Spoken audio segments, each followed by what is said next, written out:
Hello and welcome to episode 7 of the RAH Band podcast update. Now, the last time we were with you, we were discussing the release of Orchestronic, and that was 12 months ago. Since then, quite a lot has happened in RAH Band land, and today we have Sophia Ongley. Hi guys, thanks for having me. And Will McCormack. Hi there everyone, how are we doing? To discuss everything that's happening right now and in the future. So, should we go back to Orchestronic and should we just have a little review on the reaction that had and kind of what's happened since? Sophia, kick off with a review. Nice. Well, Orchestronic was actually a pretty big moment because it was the first sort of original unheard studio album that's been released in about 10 years. Is that right, Aaron? I believe that's right, yeah. So it was, it's a big moment, for Richard. He's got this amazing music that's in the archives, probably endless tapes that we could and should release. But this was a pretty big moment, and I think musically it was quite a departure from kind of what you might associate with the RAH Band. It was more on that kind of underground dance end of the spectrum, which is really cool. And like Richard, some people might not know this, but honestly, he was there at the beginnings of that kind of like new beat wave of music in the early 80s, which was a whole new genre at the time. It was really fresh and innovative, and he's one of the people that really was there at the start. So I think it's worth listening to Orchestronic for that reason alone, because it was a kind of pioneering sound of that time that you would never know. That it sounds like something that would be released now. Like, it's very left field.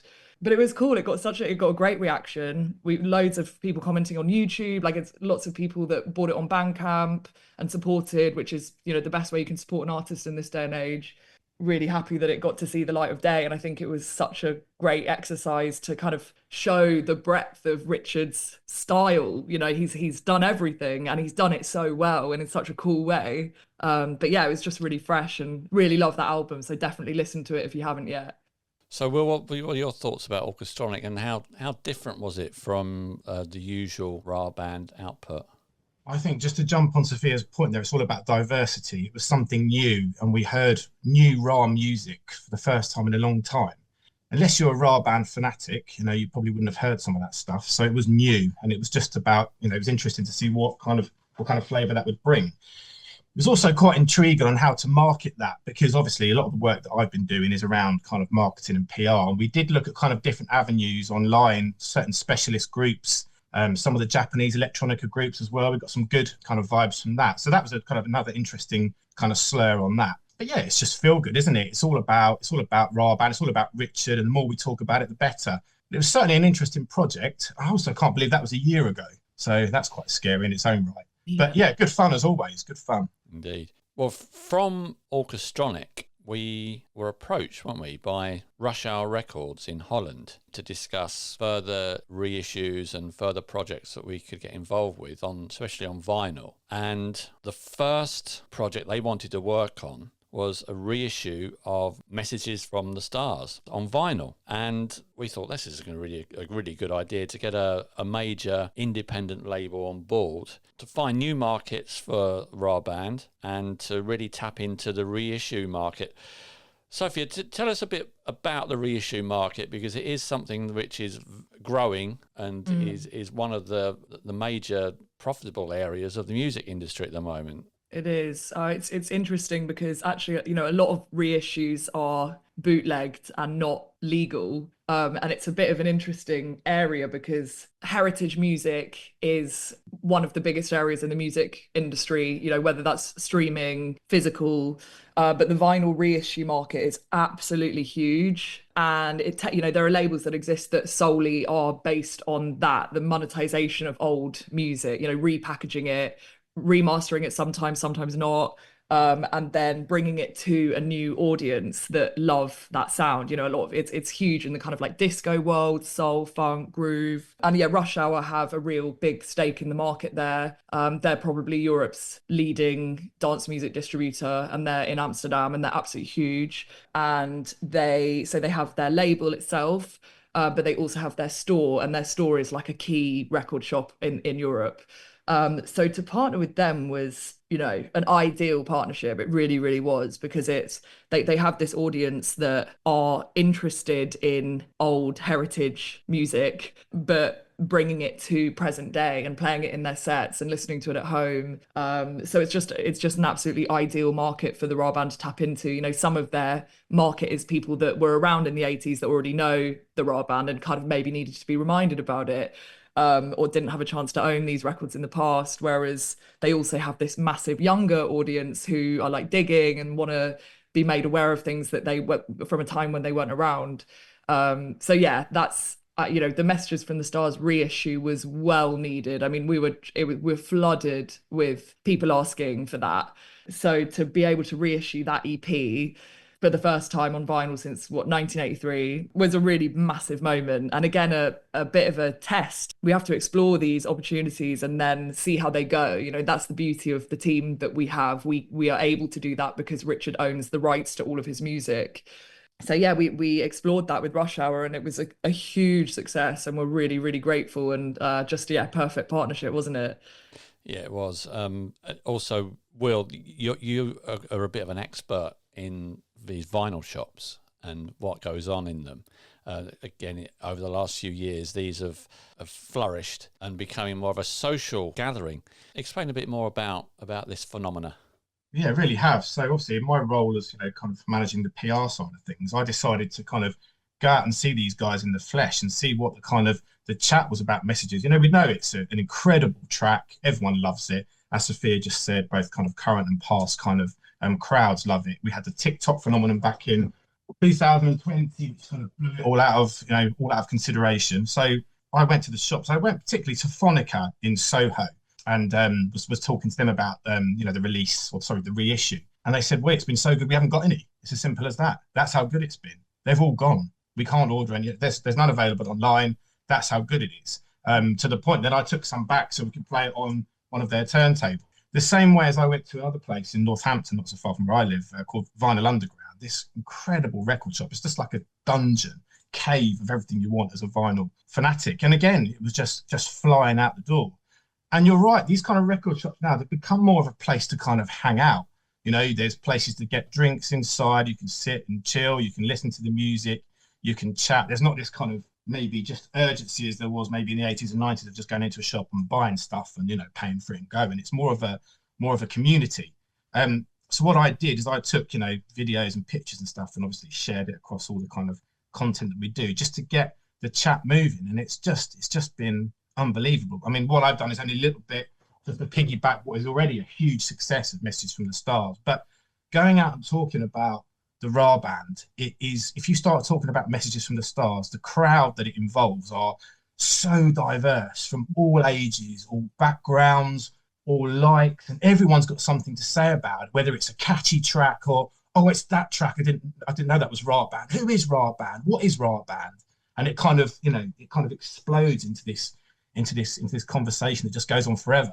Yeah, it's really good fun going out and seeing these guys in the record shops, and it's something I'm going to do moving forward. Wherever I see someone that's got anything RAH to offer, I want to be there. And it's amazing how many record shops do actually, even vinyl from years ago. So yeah, really interesting. Did you do some digging while you were there? Did you find some old releases of RAH Band? Yeah, quite a few places actually. The one at Vinyl Underground in Northampton, I found an original copy of the RAH Band's second album, RAH, which is one of my absolute favourites, which is it's a very jazz funk album. That was there. There's another shop over in Putney actually that was recently in an article by the Financial Times of one of the best record shops in the world, and they had copies of Perfume Garden and they had copies of Producer's Choice, which of course is the Jazz remastered album from about 2016, 17, I think. But yeah, there's lots of it about, but you also have to search for it. There were shops up in Glasgow carrying Messages, shops in Ipswich with Messages, but yeah, all around. But what was really pleasing is to go into some of the ones in the West End, and they just said, "Oh, we love it, but we just haven't got it. It's all gone. We need to wait for some more." That's what you want to hear, right? That's how popular. And it had only just really been reissued. It came out on the 14th of February, I think. That's right, isn't it? And it had gone pretty quick. So yeah, and then of course with that as well, then you get all the add-ons. You get this, the sped up versions, the slowed down versions that Sophia had sorted out, and it just, the track is iconic, isn't it? And to see it live, I've seen it now live twice. It just blows your mind. Talking of live, we've got some gigs coming up. It's taken a while to get these together, but 2025 is going to be quite a busy year for the gigs. And if you don't know already, we have a gig in Manchester at the Band on the Wall on May the 9th, then at Metronome in Whitechapel, London on May 23rd, and Liverpool at the Royal Philharmonic on November the 8th. And it was brought to our attention that 2025 is the 40th anniversary of the Mystery album. So we put our heads together, our marketing heads together, and we've come up with some pretty tasty plans for this anniversary, one of which involves Rush Hour, because there is going to be a reissue of the Mystery album. Now, this has involved quite a lot of work with Paul Waller, who's done graphic design for this. And Sophie, just take us through the process of taking an iconic album like Mystery and bringing it up to date to 2025 market, but to keep its heritage. Yeah, so we're really excited to follow up from the Messages from the Stars reissue with the Mystery album reissue, because it's kind of targeted at a different audience. So it'll be interesting to have it as a comparison. But how we would go about it, and there's different ways you can go with a reissue. You can either keep it completely as it was, no change, exact same artwork, everything's exactly the same audio. And I think it's a bit of a case by case basis. And in this case, we would listen to the audio, work out if it needs remastering. Rush Hour, being a real vinyl powerhouse, did remaster the audio so it's fit for the format and fit for audio and listening in 2025. And yeah, artwork wise, so obviously we're dealing with a product that's 40 years old. There weren't any digital assets that existed of this artwork. So Paul amazingly went through and actually kind of did this all himself. He took probably very low res imagery and then managed to kind of scale it up and drew over it and did all his magic. And yeah, he's just come up with something really clean, and it's it's similar to the original, so it absolutely pays homage to the original, but it feels fresh and just looks on point, as does everything that he does. We love Paul, legend.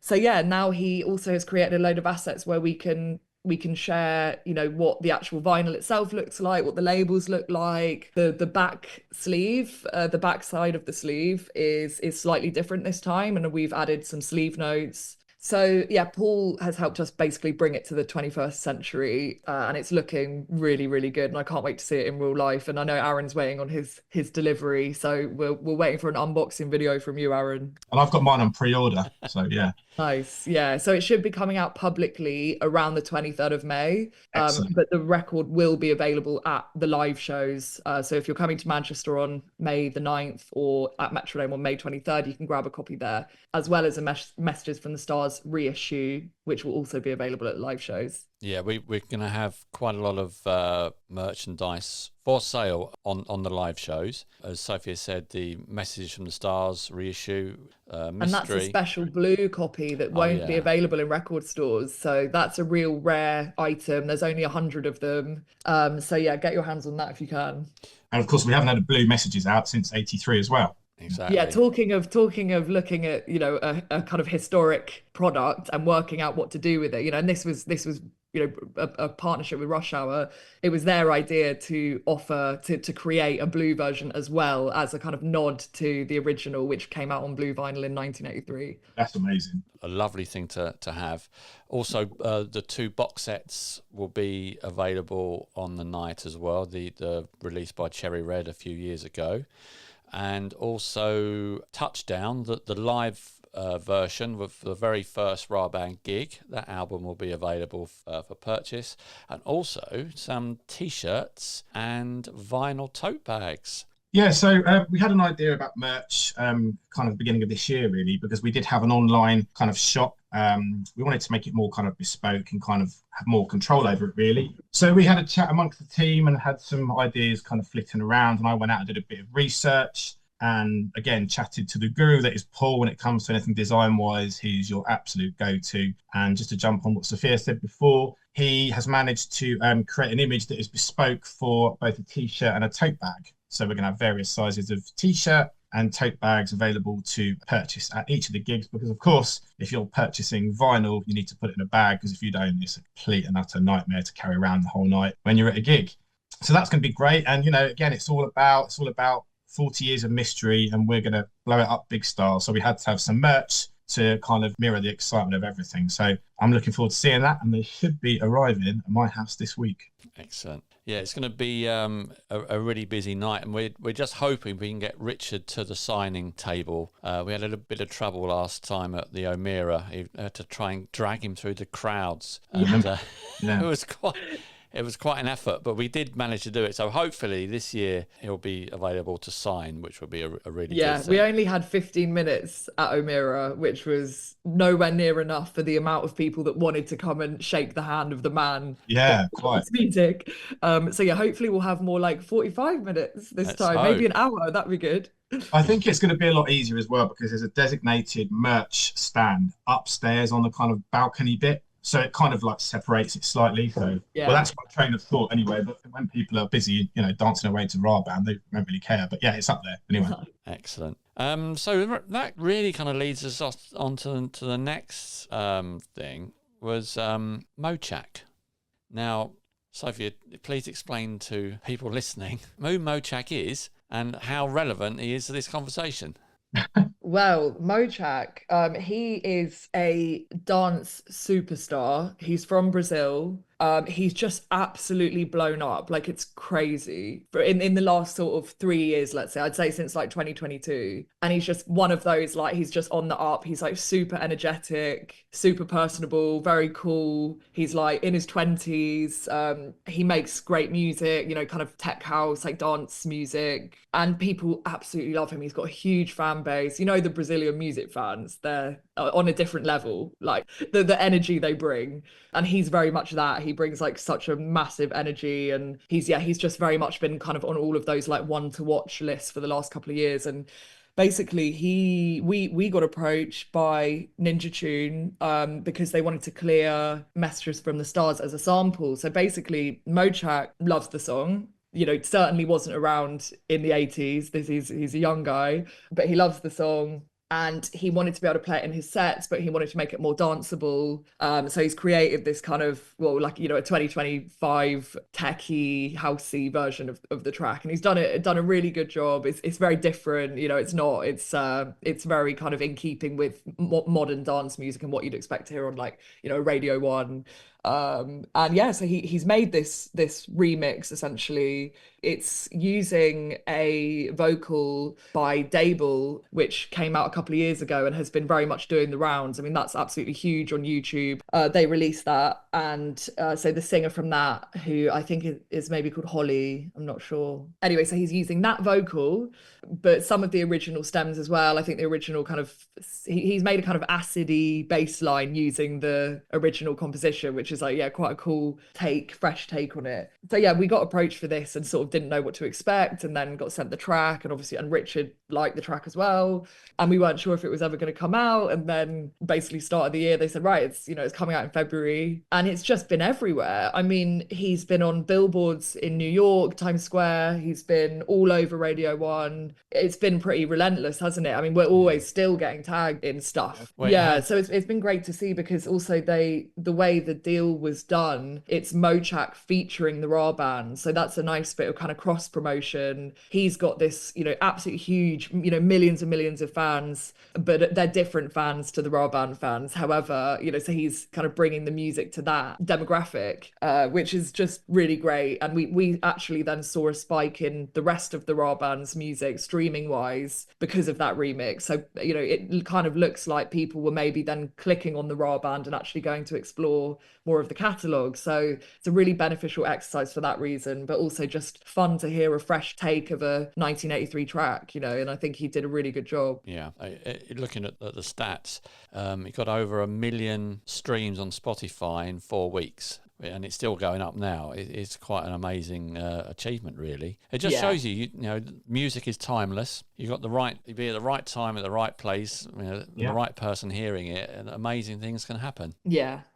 Okay, so it's been a very busy year, and I just want to do an overview of progress in the last 12 months and where we go from here. So, Will, on the social side of things on Facebook, you're quite prominent in development of the RAH Band Facebook group. Yeah, I think there's been a bit of a change or kind of a curve in what we've done really. I'm kind of, from my own kind of learning, really, I was never really much of an Instagram user. I was a bit kind of naive to it. I kind of thought, Facebook was the way, and kind of doing regular posts. I've always just shared my own stuff because there's a fan RAH Band group as well as the commercial side of things as well. And I kind of thought it was getting a little bit stale, and it's probably my ignorance really. Anyway, I decided to kind of be a bit more vocal on Instagram and almost kind of designate my kind of self as a kind of almost like an influencer really, I suppose, although not at that level, about the RAH Band. And it's just gone crazy. I mean, I probably post 2 or 3 posts a week. They could be of, vinyl covers or actually on a turntable. And I think I've got something like, I'm not bigging myself up here, by the way. Let's just get that right first and foremost. But I've got something like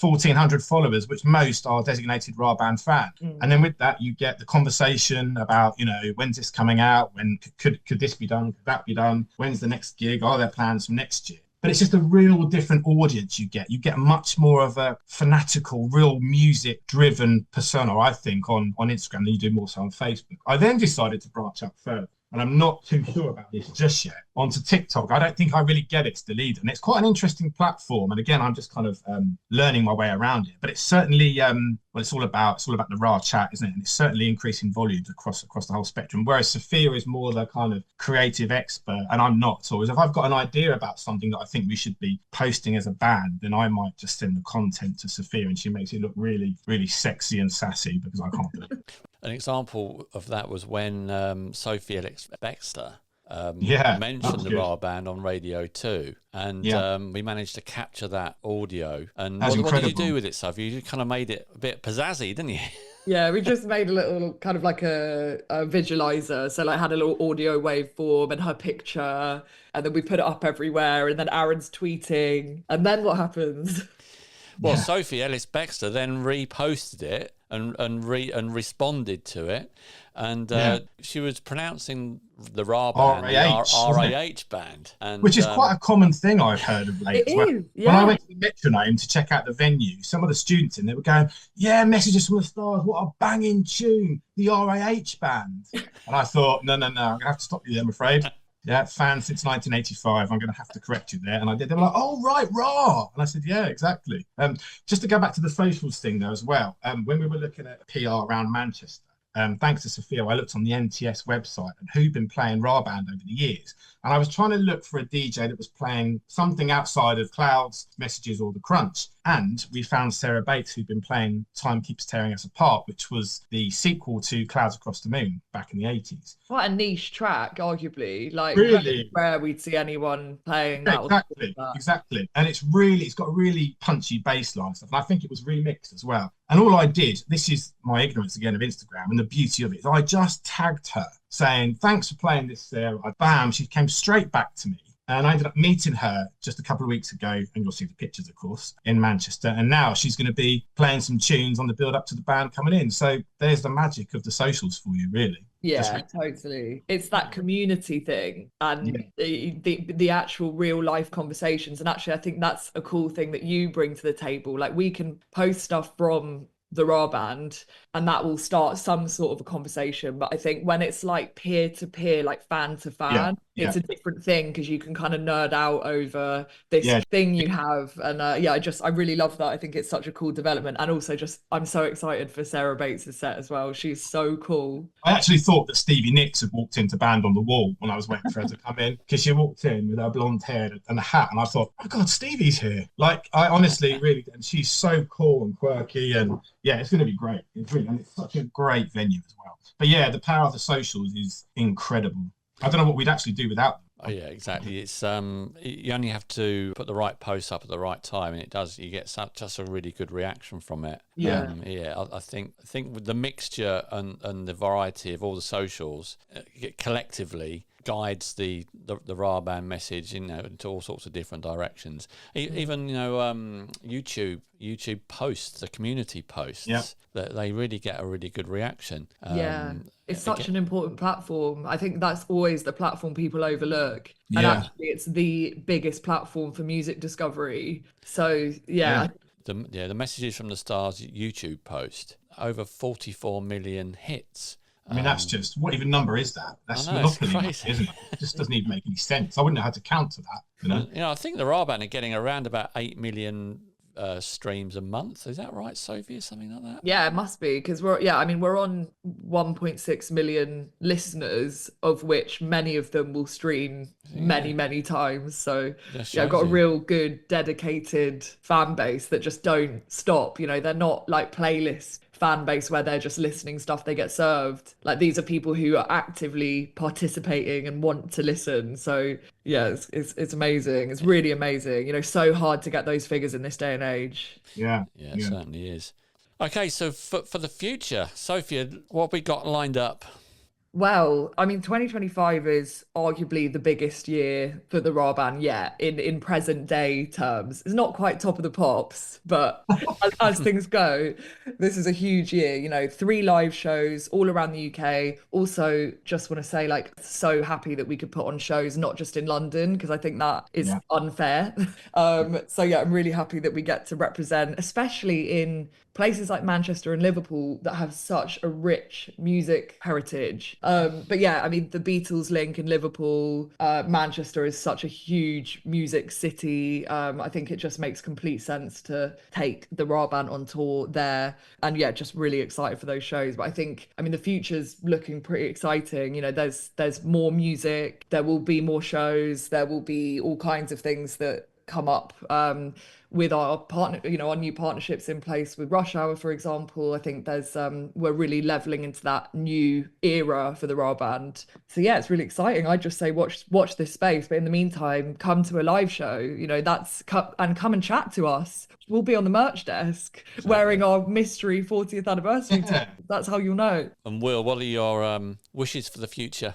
Just for it to keep going as it is, just keep it bubbling along. I've been very fortunate in the fact I've been able to, work directly with Richard and delve right back to kind of early days and talk to people like Nick Sykes, who we did the interview with, and kind of understand how this all begun, in addition to what we already know from Richard as well. And I just want to be able to just chat more about it, because every time I do one thing, it just spurs off into something else with another 5 people's opinions and another 5 people to contact. But that's my role in all of this, is PR, is to make sure that we are having that conversation. But it is quite fascinating to sit and listen when you've been a fan of the RAH Band for as long as I have, since 84, 85, to sit and listen to Richard in his own home, and then to meet these people that he worked with all those years ago, and to talk about the old times and chat with Liz like she's your next door neighbour. It's an absolute privilege. So as long as that continues, well, I'll make sure it continues. So if listening to this podcast before the gigs, please come up and say hello, and come up to the merch desk. I hope you all enjoy it. And if you're listening to this podcast after the gigs, all the links to vinyl sales are below. We'll all see you on the next podcast. So as we traditionally do, we end up on a track. So who are we going to choose to do that this time? Sophia, it's got to be you. Sophia, I think it's got to be you. I did the last one. Okay. Well, all we've spoken about so far is messages and mystery. So should we go with Out on the Edge? Okay. Good choice. Okay, we'll see you all next time. Here's Out on the Edge. No.